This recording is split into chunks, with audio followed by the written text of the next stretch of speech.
I will never have an editor like the amazing Andrea Spinner. The best day of my life, other than the day that I gave birth to my son, was the day that Little Brown decided to acquire my books. I don't want it to sound cliche, and by the way, this is the most lovely reception I've ever had in my life, so thank you so much.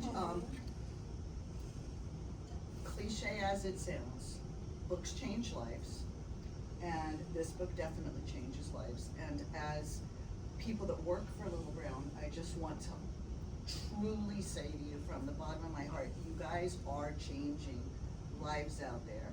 You may not get the letters that I get, but that's why I send them to Andrea, the ones that say this one, because it blows my mind how far this book has gone. I wrote it originally because I was a single working mom, and my son had horrible separation anxiety, and he would sob when I would drop him to school in the morning, and it was tragic, because then I would cry and I'd be upset all day, and then one day I just told him what I always knew, what I just assumed that everyone knew, which was that we are connected by our invisible string. And I just told him, don't worry, when I pick you up, just tug on the string all day long, and I'll tug it back, and we'll be connected all day.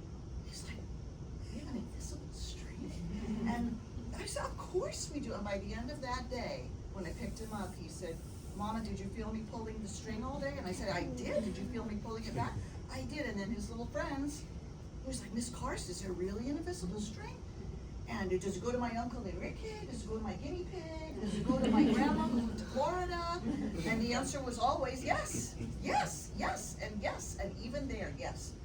And I knew I had something really special that could help kids, because it was a tangible explanation of the very abstract concept of what love is and what connection is. It's just a string, it's an invisible string. And I wrote it as a children's story, and it got sold to a small publisher, and it did really, really well. And it was when Little Brown took it over that it whoosh, went into the stratosphere. Like, I could have never dreamt what would happen to my son and I. His name's Elijah, and we still to this day will sometimes go, can you believe that the thing that I used to tell you that helped you, when you were in kindergarten, has now changed so many people's lives? And Andrea was not exaggerating. The letters I get are profound. Just each one is more incredible than the one before. And I will say that I made a promise to myself when I very first published the book, that if anyone ever took the time, because for someone to take the time out of their busy lives to write an author, like, that's so remarkable.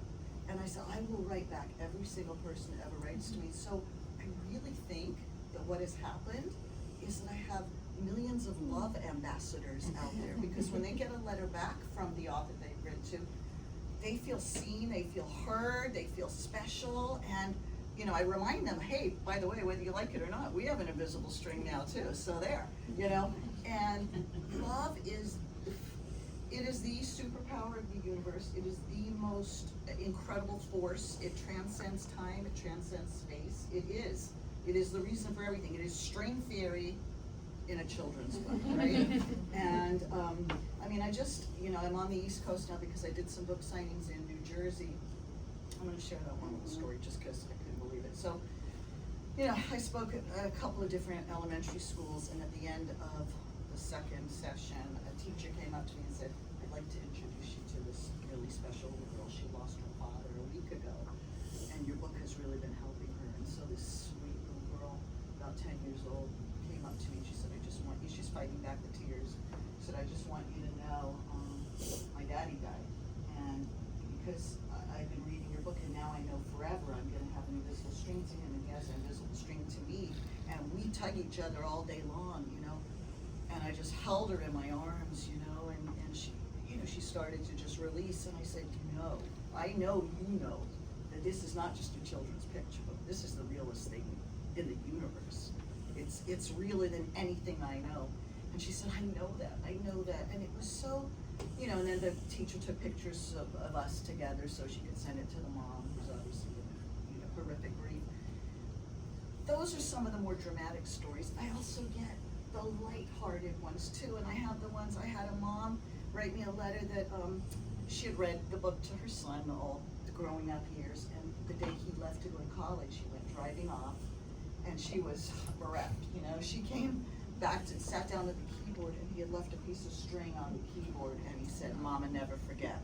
You know, and I am such a blessed, I sometimes think, how could I have a better job in the world than getting to talk to people about love and connection? And then when the Invisible Leash came out, you know, then just the people that you know, are so grateful to know that they're connected to their beloved dogs and cats, you know, and it's been an amazing thing. And I just, you guys, you know, I tell people all the time when I do school events, I explain to the kids how, you know, when you become an author and when you actually get a publishing deal, it's now a giant team that makes things happen.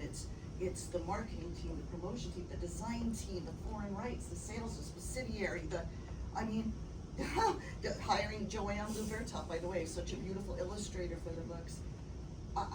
You guys, you are changing lives. You may never get to know the result of the particular work you did, but let me tell you something. It takes a team effort, it takes a village, and you guys are my village, man. This is the most incredible. I could have never dreamt. When I wrote Invisible String, I thought if it helps a handful of children like it did my son, how wonderful would that be?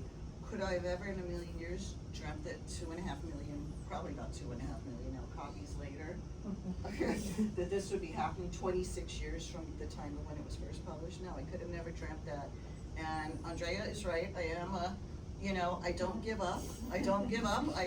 Sometimes I give up, but I'm gonna try again. You know, and sometimes I fall, and not everything I try works out. I've had a lot of projects that didn't work out, but thank God for the ones that did. And I also want to just share one thing. The original publisher of The Invisible String, when he read it, he loved the book. Yes, let's publish it. He said, but we're taking out that page about death. We're not having death in a children's book.